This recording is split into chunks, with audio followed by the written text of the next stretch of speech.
والذي أطمع أن يغفر لي خطيئتي يوم الدين والذي أطمع أن يغفر لي خطيئتي يوم الدين رب هب لي حكما رب هب لي حكما وألحقني بالصالحين واجعل لي لسان صدق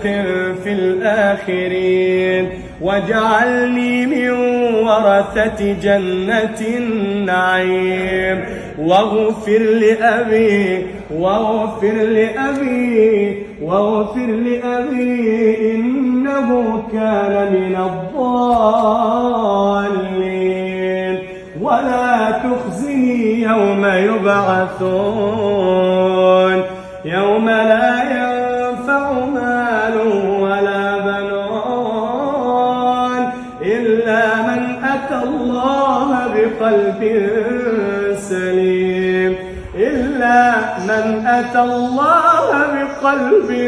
سليم وأزلفت الجنة للمتقين وبرزت الجحيم للغاوين صدق الله العظيم.